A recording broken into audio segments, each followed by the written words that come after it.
welcome to another episode of the Healing Lyme Summit. I'm your host, Dr. Mariah Hinchy.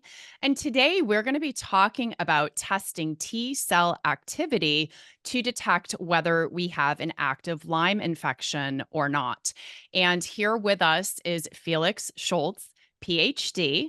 Dr. Schultz is the CEO of Infecto Labs Americas. And Dr. Schultz, please tell our listeners a little bit more about yourself and how and why you got into the field of laboratory testing. Hi, thank you for having me here. It's an honor. And so I started out as a basic scientist. I studied biology and then did a PhD. The thesis was about skin immunology, and I did a few years postdoc research in the same field at Mayo Clinic and at the Center for Immunology here at the University of Minnesota. And then I switched into the lab world by working for a biotech company where I developed lab tests, basically from scratch, different types of lab tests. And then I met Dr. Carsten Nikolaus, the founder of Infecto Labs, at a scientific meeting. And we started collaborating, and then I got the opportunity to build Infecto Lab for him. And and then here we are. Great. So let's start by talking just very, very basics. So tell our listeners the difference between an indirect and a direct laboratory test for Lyme disease. Yeah, so there's different ways how we can approach checking for infectious diseases. There's very common platforms that are used by a lot of lab tests and different lab companies and different labs. The most common one for infectious diseases is the so-called ELISA. It is a serology test where you need a blood draw, and in the serum, the lab will look for specific antibodies found in a patient if it binds to a plate. And then you can quantify how many antibodies are per microliter blood found. That is a very standard method and is employed virtually, I think most labs do that. It's also an indirect test, because the definition of indirect is here that you check for an immune response against the disease. And here you check for the B cell response with an antibody, and then you detect antigens if they pull out the antibodies. And hence, if you find the antibodies, the deduction is that highly likely the patient had exposure against that antigen and a proper immune response and has found and built IgG. A direct method would be like a PCR, like where you check in a tissue or in blood, depending on what pathogen you look for, and check with a PCR where specific primers are called. They are start ends for a biochemical reaction, and amplify genomic material of a pathogen. And because once you see that product in a PCR, you know the pathogen has been there. It's direct. And that's so why the direct is looking for fragments of genetic material in the organism, whereas the indirect is looking at the immune system's response to the presence of the organism. Yes, exactly. That's correct. And another direct method would be like histology. Like if, let's say, you have a skin infection, you take a punch biopsy, then embed it, cut it, and make thin slices, and then stain directly for the pathogen. That would be also direct. And another indirect way is T cell responses. T cells are like B cells, part of the adaptive immune system. And ideally, in any infection, you get responses of these branches of adaptive immunity regardless of the disease. T cells are also required for a proper B cell response. And you can check for T cells in a so-called ELI spot. That is when you draw the blood of a patient.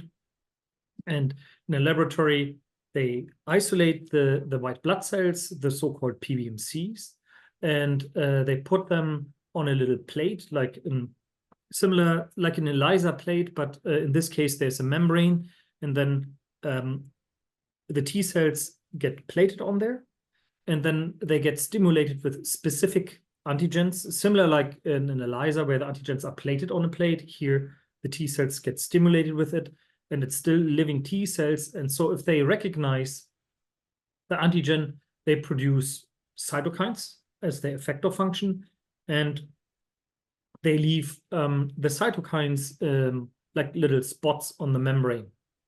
And then that can be stained and quantified. So basically in T cell test, like an ELI spot, you can quantify how many antigen-specific T cells against that antigen that you tested for are in the presence. So basically that's called the T cell frequency. And the advantage of this type of testing is from that you can deduct a little bit how bad the disease is, right? So so T cell frequency is a little bit tricky, but one parameter that drives T cell frequency is the antigenic burden, or how much pathogen is bugging the patient right now. So if there's more pathogen in the patient, with that antigen, you'll find more antigen-specific T cells. So this also lends itself for like a monitoring test. So you can check in during treatment and see if the T cell frequency or the amount of antigen-specific T cells found goes down over time. And hopefully at the end of the treatment, they're gone, because that would mean there's no antigen in the patient left. Hence, there's no infectious agent or bacterium, virus, or whatever the disease was left in the patient.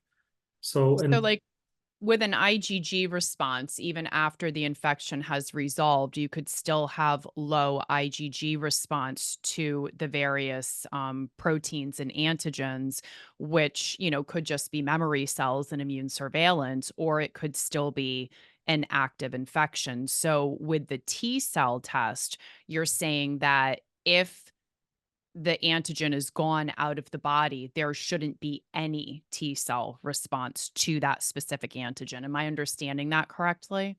yes, that's correct. And the reason being, so the way at least we here at Infecto Labs run the T cell tests, we see only Th1 T cells. So we do not see memory T cells. So and that's why we cannot look into the past. And a T cell lives. The estimates are rough because most of these studies come from mice, so you cannot necessarily extrapolate it. But what we usually see, depending on the disease and the antigen, the lifespan of these Th1 T cells are 6 to 8 weeks. So that means if you check somebody positive and then treated successfully 3 months post-successful treatment, you shouldn't see any T cells anymore. And with the antibody titers, that is a little bit tricky. That also depends on the antigen and the disease. So for B cells and antibody titers, the important biochemical reaction, if you so will, is doing antigen presentation to the B cell in the lymph node. That is when the B cell makes the first scrambled antibody and checks in with the so-called T follicular helper cell. That's a T cell that has the antigen, and that can measure how good the affinity is of the antibody to the antigen, and gives feedback to the B cell. And the B cell then will rearrange the genomics for the antibody again and do that multiple rounds. So that way you get a higher affine antibody, meaning an antibody that binds better, and hopefully at the end of the day is a neutralizing antibody against that antigen.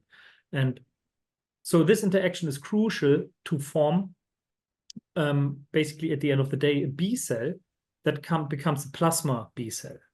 And plasma B cells are the manufacturers of antibodies that we measure in the blood. Okay, so now there are certain diseases or antigens that favor that response, and certain diseases and antigens that slow that response down.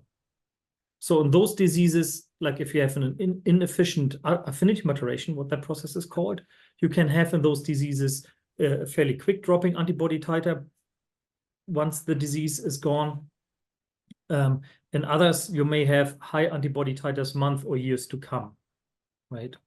So like that what happens with certain diseases where we have good plasma cell inducers, people have years of protection from the IgG. And in other diseases, it vanishes fairly quick, like in COVID, for example. COVID is a so-called Th1 prone disease, so you get mostly T cells of the Th1 phenotype. The TFHs are neglected. Hence, we see that people who have experienced COVID, depending also on the age of the person, the antibody titers drop fairly quickly, right? And the reason is because of the physiology of the disease. So you have certain diseases where you can do that and employ antibody titers for checking for successful treatment. In other diseases, it's pointless because the antibody titers stay high. And that's the advantage of T cells, because regardless of disease, if you measure Th1 T cells, after the bug is gone, the T cells will be gone within a couple of months. Okay. So when you talk about it being specific to the antigen, how is that? So like how do you not know that maybe you got some other sort of infection or that the T cells are responding to something else in the body as time goes on? Okay, so in an antigen-specific T cell test, usually what people use is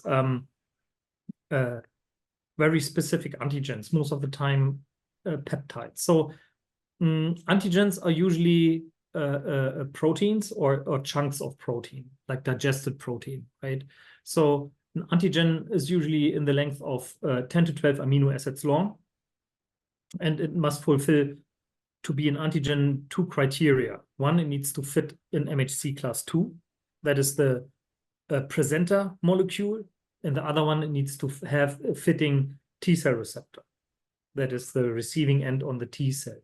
And so now, if these requirements are there, that's like 10 to 12 amino acids. So, and it makes it specific on the T cell end. There's a certain amount of wiggle room in a T cell, what it recognizes of these short, because you can envision it's very short. It's like 10 to 12 amino acids. An average protein has 800 amino acids, right? So usually you find multiple of these antigens in one amino acid. But if you now, from a lab perspective, you seek, and that is often done in validation, you seek the antigens that hit a high population, because not everybody has the same T cell set or the same allele of MHC class 2. So there's difference from person A to person B.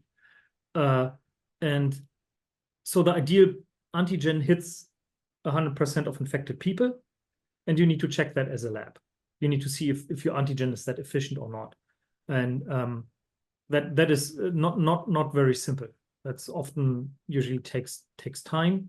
So that's why often it also, the good lab tests take time. So if you know a new disease pops up and everybody thinks it's a threat, but if like specifically like for ELISA tests or T cell tests, even if it takes time until you have a good product on the market. It's like if somebody gets within half a year with a T cell test comes out, that's usually not a good sign. So usually it takes time. Like we, for example, work on Dakani antigen since like a couple of years now, and because it's a rare disease, so we don't get so it just takes time, because you want one, it needs to hit a big population of the infected, right? So you reduce false negatives, and second, yeah, it shouldn't be cross-reactive, right? And with subspecies, that's tricky sometimes, because if related diseases share related antigens, obviously you cannot distinguish there, right? So that's in certain cases that doesn't matter, because if treatment is the same, but if treatment is not the same, it matters if you have an overlap between closely related diseases. But that is also hard to figure out, like for a lab. So there's no guarantee. So what we do is we run our antigens on known negative people to check that we do not have that issue, right? Because if you now have a cross-reactive disease and you know these people do not have this disease, but you have a cross-reactive antigen, you will find a certain percentage of these people positive. Right. So that's one way how we try to ensure that we don't have that issue, because theoretically it's possible, right? So for this information to be clinically applicable. Like, could you just do this test in the end when you suspect that your patient's Lyme is now in remission? Or is this something where you need kind of like a baseline, or you need to see what that initial response was, or like you needed to see their T cell activity when they were symptomatic and you know had a large infection, and you're comparing that to the end result? Or you could just do this test sort of like once in the end to confirm, as best you can with any test, that the Mhm. infection is in remission or gone. Yeah, so I think we see it that the doctors employ it either way. Like I know from some of our customers, for example, they run with Quest, do antibodies, and then during treatment they check in with the T cells. So they employ it like that. I think it's always nice to have a positive to begin with, because then you know where you come from. Specifically with Lyme, where we see usually low T cell frequencies. So that means, like for example, let's take Epstein-Barr. With Epstein-Barr, with the T cell test, no question asked. Like, because Epstein-Barr, if somebody has a reactivation, has so many viral particles, you find through the roof antigen-specific T cells, no question asked. So, but now you have more tricky diseases like Lyme, where the bug is not necessarily always seen by the immune system, and then you can run into issues with the indirect detection method, right? Because if the immune system doesn't see it, it doesn't see it. So that's additional answers you get. Like, for example, if you are very good at diagnosing Lyme based on symptoms, and you run antibodies and T cells, and that can be additional helpful information.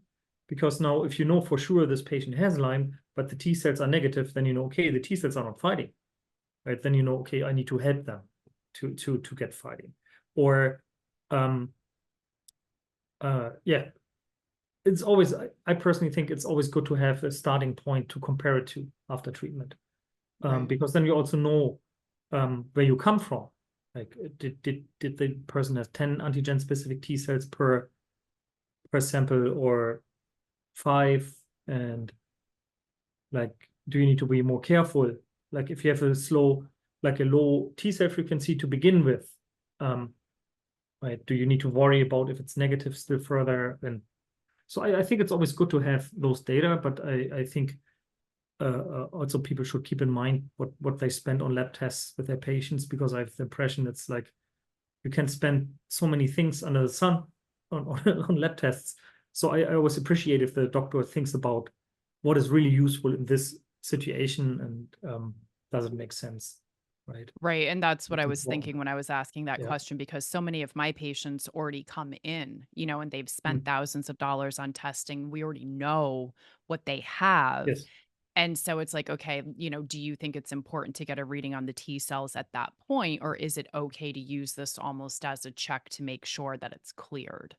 But I think you just answered that. So, Yeah. So I mean, the check-in that it's cleared is always a good point, right? Because then you know, because if disease, what we talked about earlier, if there's still some antigen left, you will find the T cells. right, And so if you don't find an ELI spot any T cells, then you can be fairly certain it's cleared. It's not 100% there either, right? But right. at least looks good. And Or promising. that was my next question. So, like, what is the false negative rate with this type of testing? Um, so that is a very tricky question, right? Because clearly, if you look at the sensitivity and specificity that labs always tell about Lyme testing, that is not a real world measure, right? Because often, specifically for serology, there's like cohorts you get for chronic and acute Lyme from the CDC or NIH, or from some Lyme nonprofits. You can get access to those, and they're very helpful and very cool, these cohorts. But the issue is they're designed for lab test development. What I talked earlier, it's really hard to find good antigens. And now, if you get access to, like, let's say, 100 samples from the CDC that are known Lyme patients, known positives, right? That's a super good start, because then you can try out your antigen, and if you perform worse, then okay, the antigen is not a good choice. So it's really helpful. But so now what people then do, because it's hard to get good cohorts as a lab, they utilize these to calculate also their specificity and sensitivity, which obviously is then pointless because that's not a real world measure, right? So clearly, it's not 100% of Lyme patients have IgG against Lyme, right?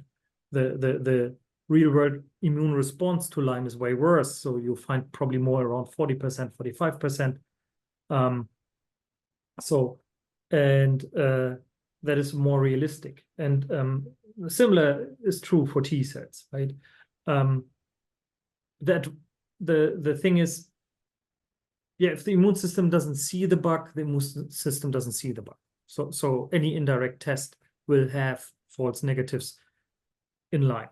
That in my opinion also will never go away, right? Because if the bug sits somewhere in the tissue, like, direct methods are pointless because you don't find the DNA in the blood.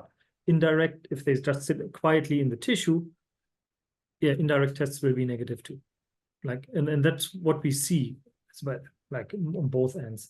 And we have some customers that work around with that, and they do, when they suspect Lyme and don't see any positives, then they start treating, and then they check in with T cells, and 2 weeks later, they usually, if it truly was Lyme, they see the T cells 2 weeks later.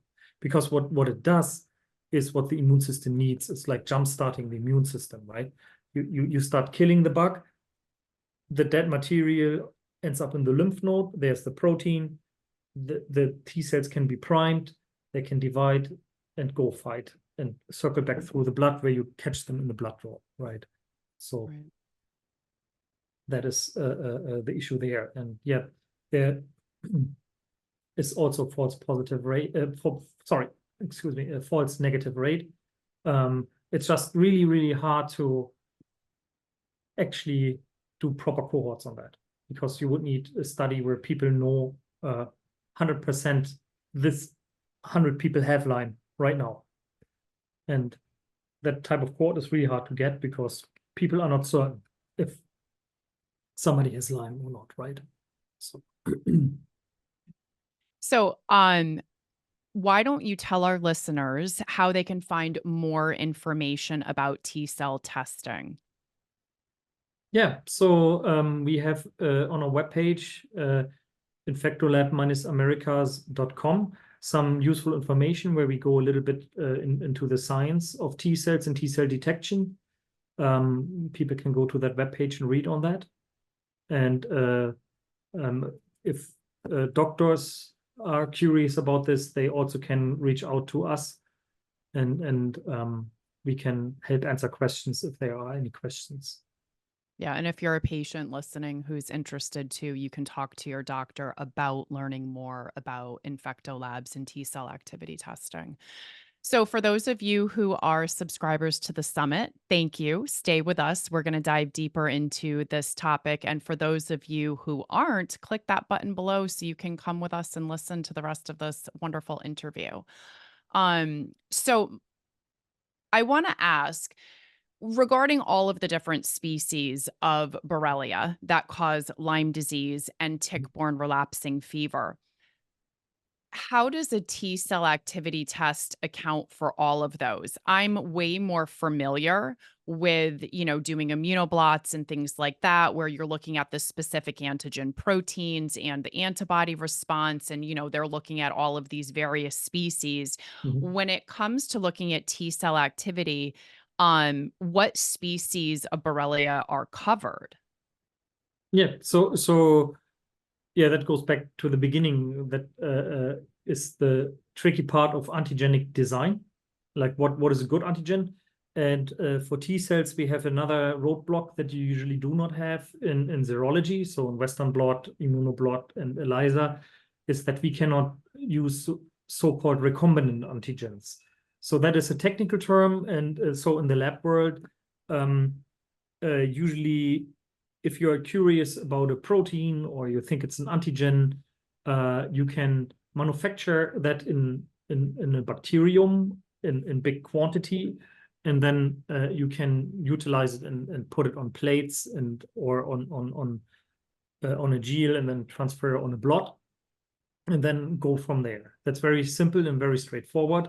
The issue we have is that for T cells, these recombinant proteins, for whatever reason, cause false positivity. So there we come back to cross-reactivity of T cells. And so that's why we cannot use them. And that is another slowdown, because we need to really know now out of like these 800 amino acids, which one are the ones for T cells that we can utilize. And then we cannot make them recombinant. We need to actually manufacture them in a different way, or we need to purify them out of the pathogen itself. So it's a little bit more tricky. And so that's why we don't have that arsenal of all antigens available for T cell testing. So currently we have two different sets of antigens, like for Lyme. And the reason for that is being that Lyme is, what I mentioned earlier, is tricky for the immune system to see. So we broadened the, how do you say, the web to catch it. And so we have two for those, and they detect, and there's specific antigens for different subspecies in there. So it's not only the B31 mix, we have also OSP mix, where we can detect different European species that start to be seen here now in small pockets in the US as well. So you don't have to worry about that. And for tick-borne relapsing fever, we have only myomotoi as an antigen. So not for the other relapsing fever species. We do not have antigens there yet. So if somebody had one of those other species, obviously this test would not be accurate for them, because it's not looking at the specific antigen that they're infected with. Yeah, that's correct, unless there's some cross-reactivity because of relationship. But also that is pure speculation, because, again, it's not like on antigens of Borrelia species, there's not a lot of research done. So there's also hard to get good information. What is the cross-reactivity of a Lyme causing Borrelia species versus tick-borne relapsing fever Borrelia species? Right? I mean, they're related, but that's like nobody knows like what the really antigens are shared. So we cannot know that part. So it sounds like it all boils down to the immune system, right? Most of these tests that are being utilized, whether they are IgG, IgM, or T cell activity, these are all reliant on a robust response, or at least a appropriate response from the immune system. So what other tests can we do to evaluate a patient's immune system, so we have an idea of if it's actually responding correctly? Yeah, so there's actually a test we just developed a couple of months ago, or last year, but published a couple of months ago, where we actually assess the functionality of the immune system in a patient right now, like at the time of the blood draw. So what we do there is we check in on CD8 and CD4 T cells that have seen their antigen. So meaning we check for all, like all of them. And we can actually quantify how many of these antigen-experienced T cells, regardless of their specificity, and that's the important distinguishing here, are currently in fighting mode. And we quantify that in two ways. And one way is percentage of responders. Like we stimulate the cells, we give them a few hours to do their thing, and then we quantify how many have responded to the stimuli. And we usually see people who do not have an infection currently respond with 5% activity, or 5% of T cells, CD4s are active, and around 10% to 13% of CD8s are active in these people. And then we also quantify the amount of effector cytokine made per cell on average. And that is a very unique measure, because that actually gives you how effective is the T cell right now? Like, is it on the low end of effector function or on the high end or exactly where you want it to be. So and there we see also differences between infected and not infected. Like we often see in the CD4s and the CD8s roughly. So we have an arbitrary unit for this. We call it immune activity index. And we see usually 5K units in healthy people. But if they're fighting an infection, that jumps up to 10K units or 15K. And in viral infection, we even seen something close to 20K. So there's a significant more amount of effector cytokine seen in T cells that are coming from a patient who is currently fighting an infection. So that is a nice addition to see if you test a patient negative for everything, and now you look at the immune system, then you see, okay, is the immune system thinking right now I need to fight or I'm good? And if you see it's upregulated and fighting, then you know you need to search further for what is actually going on with the patient. Yeah. So to be clear, this is a general assessment of if the patient is fighting an infection, Correct. not specifically like a Lyme or Borrelia Right. infection. Correct. It's like actually a test where you can quantify the immune response, and you would also see if somebody is like immune impaired. Like for example, if so this similar test like this was used to assess how, for example, prednisone works, right? So and if you look at those old publications, and you can tell that people on prednisone, for example, produce way less cytokine amount per T cell, right? So you would also see that, like in a scenario like that, you would expect that if somebody has an infection, but the immune system is not really up for it, then you would expect the percentage of active T cells still be higher than in a non-infected person, but you would expect the effector cytokine unit to be lower than in other infected people, if that makes sense. Because then that would be the definition of like immune impaired, right? So somebody whose immune response is not mounted appropriately, right? And that's actually what this test is designed for, to see. So what other things can you look at? What other infections, viral, bacterial, parasitic, what else does InfectoLab test for using this T cell analysis? So for the antigen specific stuff, we have, I think, I always don't know 100%, 17 antigens mixes validated. So that is from the tick-borne complex. We have, like for Borrelia burgdorferi and Afzelii garinii, right? The mixes. Then we have, Bartonella, Babesia, Rickettsia. What else do we have? Give me a sec. Sure, take your time. Yeah, and then we have some super infections like chlamydia pneumonia and mycoplasma pneumonia that people tend to pick up with chronic disease. And then we have a whole slew of viruses like COVID, which is interesting for long haul COVID because that's actually the only test where you can check if there's still a viral reservoir in a patient, because there's like a third of long haul patients may have still some COVID bacteria, viruses like the SARS-CoV-2 virus left, and it's published that that is highly likely in the lamina propria in the gut. But as a doctor, you don't have means usually to test there, right? So, but the T cells are there. Like if you have a reservoir, viral reservoir, you find the T cells. So that's actually one of the only tests you can employ for that, to check if you have a long haul patient, is the virus still present, yes or no? And then we have Epstein-Barr cytomegalovirus, where we can check for lytic latent, actually distinguish the two scenarios because of specific antigens we have for each of those scenarios.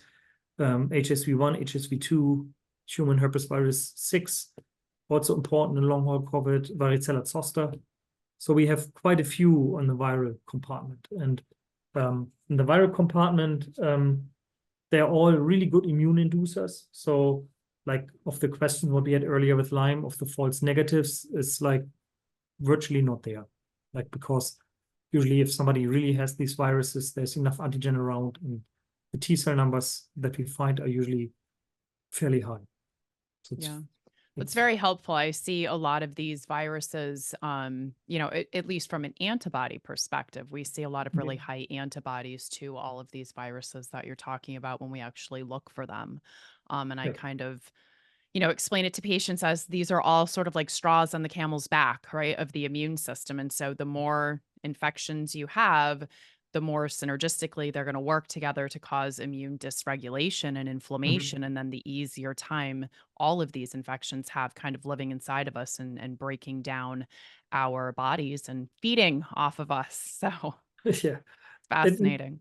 the beauty of the T cells in this context is that you actually know which of these are an issue currently, right? Because again, we look for antigen-specific T cells in that context, and we can tell if that is a current issue or not, because these viruses are good immune inducers. So that means you will find long-lived plasma cells and hence IgG for a time to come. So that means if you find like the early antigens for EBV skyrocketing high, that can come from a reactivation right now or from Mhm. one that was 6 months ago. And the T cells would actually fill in the gap and actually tell you, is it right now or is it not?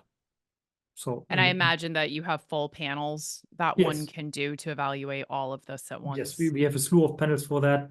For us, a lot of our customers are ordering those.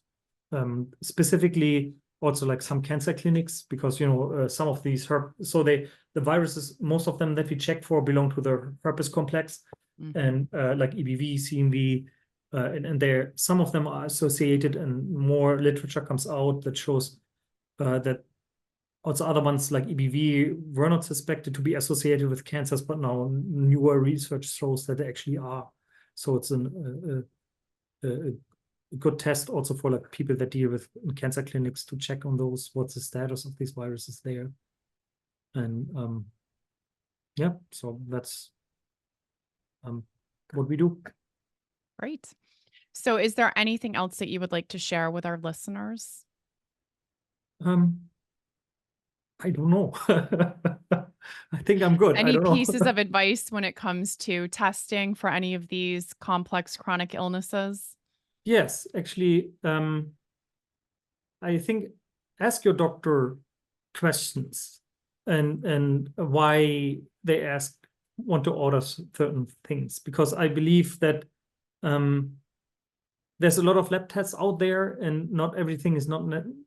Yeah, it really depends on what the doctor wants to see, but I think it also needs to be the doctor needs to be able to explain and justify what lab tests is ordered, because you can order anything under the sun. And um, I'm a big fan of ordering cater to a specific situation, like and then also think about what lab test is appropriate, like a direct test, indirect. Like a lot of PCR tests are not that expensive, um, but it doesn't make sense in all scenarios. Like if the bug is not in the blood, you can skip that. You don't need to do it. And Right.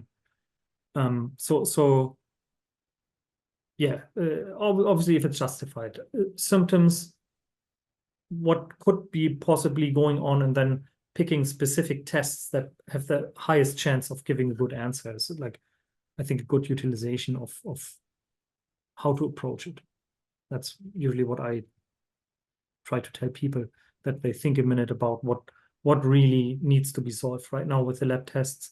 And also as a doctor, the more specific you ask the question, the more specific your answer will be, right? I mean, there's lab tests where you can, I don't know, deep sequence the whole genome of pathogens, but um, does it really answer the question, right? Right. Because And you often, can only test or you can only get answers to what you're actually ordering. And I think a lot of people don't realize that. I have so many right, patients come in, they're like, oh, I saw my doctor. I'm negative for everything. I'm like, everything? What's everything? I mean, yeah, there's, 5,000 different tests that could have been ordered on you. And it's like, right. they basically had like a CBC and a CMP and, they think they're good to go and they have a clean bill of health. And it's just, Mhm. it's crazy that a lot of people are walking around thinking this, when Right. it's like you literally can only get answers to what you asked for.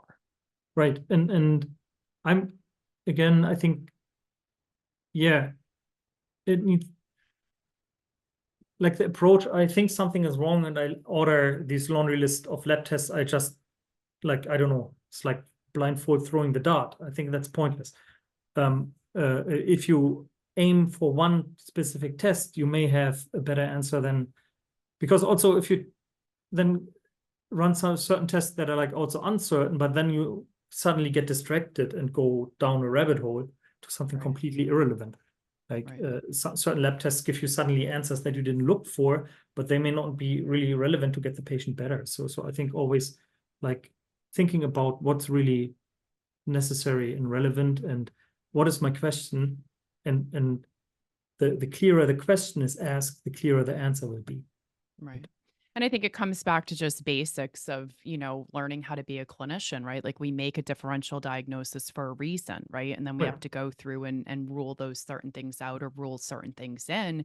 And when it comes to Lyme and tick-borne diseases, I mean, it really is a clinical diagnosis, right? So it's like most of us have come to the clinical conclusion that this is what is going on. And then we're trying to use laboratory findings to confirm that, right? Or to help Right. support that diagnosis. And it's funny because the CDC on its website, when it talks about Lyme disease, even talks about, Lyme being diagnosed based off of three things like number one, clinical findings and symptoms. Number two, Right. could you benefit, exposed to this infection? And then number three, it says that laboratory results are helpful in confirming the presence if you're using validated methods. So, not that I put all of my faith in the CDC, but it's like, they're even saying this, yet a lot of clinicians are just looking to, even through a conventional lab, which is just dismal,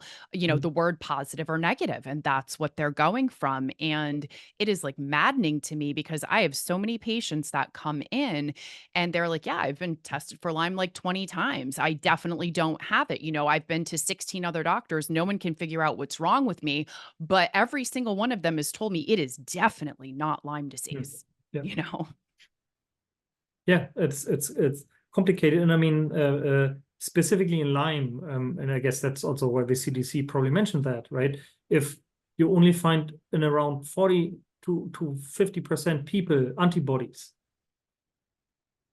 right? Then it has to be a clinical diagnosis, right? Because then flipping a coin has a higher chance. So Right. that's 50-50, right? So and that's why I think makes complete sense to there get good training on what are symptoms that match the picture of Lyme. And so what some people do is they what I mentioned earlier, pre-treat and then 2 weeks later check, because that you can use at least as somewhat confirmatory, because if you start killing the bug and it actually was there, you see immune response one way or the other, right? So that is also a choice. So you see a stronger T cell activity when you've pre-treated for 2 weeks as opposed to just doing the test right off the bat? Yes, like So is it kind of like shrinking the infectious load takes a little bit of like the stress off the immune system so that no, it's able to respond or no? no, you're killing the bug. Yeah. And so if now Lyme sits, let's say, somewhere in interstitial tissue, right? So there's no immune cells. Oh, so it's like So it's the reaction to the LPS, exactly, like the dying suddenly you make bacteria. antigen through killing the bug. Yep. You make antigen available in the lymph node, and then as an outcome, you will find T cells and antibodies. Like and we see that pre-treatment method is fairly successful. Like we have here in our neighborhood a doctor that uses us since day one. Mhm. And when I looked through data one day, I realized that he, from 1 month to the other, had a higher positivity rate. And I was like, So I gave him a call and said, hey, what happened? Yeah. And then he said he switched to trigger treatment, like basically jump starting the immune system, if you so will. And so that seems to help getting more detection, and makes So sense. in a We way, also it's kind of like using a provoking agent if you're going to do like a heavy exactly metal test or like using glutathione for several days leading up to doing like a mycotoxin correct. It's the same thing. collection. Like Yeah. it's just different method because it's a different pathway. organism. Like Yeah. you need to help the immune system see the antigen. That's all you need to do. And we also see that in people who test positive in the first round. And if a doctor rechecks within a few weeks, the T cell numbers actually go up because of the same reason. You kill the bug with your treatment, and then the immune system sees more antigen, makes more T cells, and then the T cell value will go up.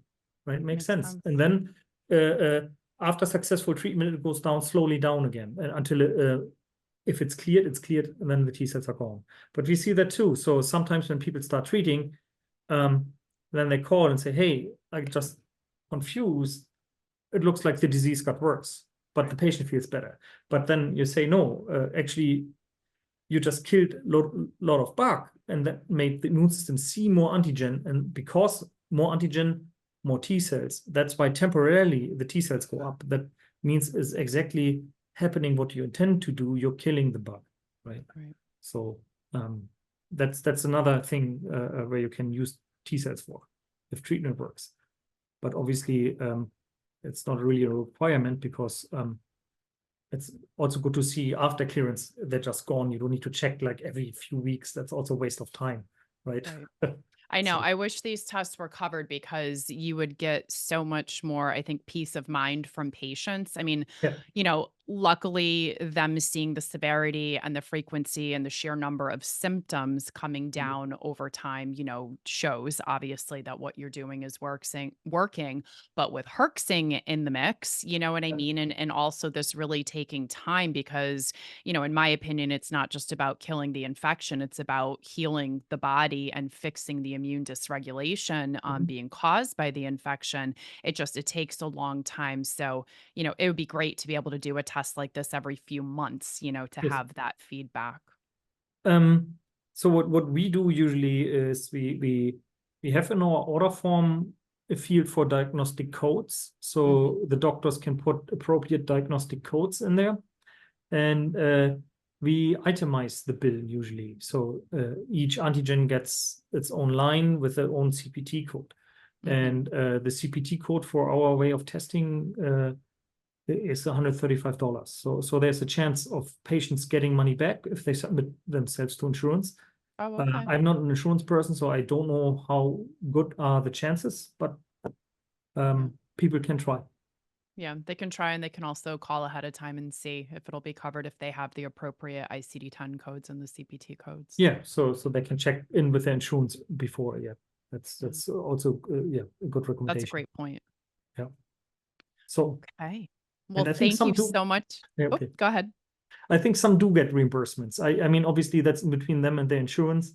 Right. But I had a call last year from a patient that just wanted to get our bill resubmitted to her, and she said the year before she got the money back from her insurance. But she also disclosed she has experience with insurance billing, so I don't know if there's a trick. Right. There's always a trick when it comes Yeah. to insurance companies. It's not my forte. So Well, thank you, Dr. Schultz, for joining me. And thank you to all of you at home for joining us and listening. I hope that you found this information helpful today and you learned something. I know I certainly do every time I talk to this man. So I hope that what we have shared with you today helps you on your journey to healing Lyme. Take care. We'll see you next time. thank you very much for having me.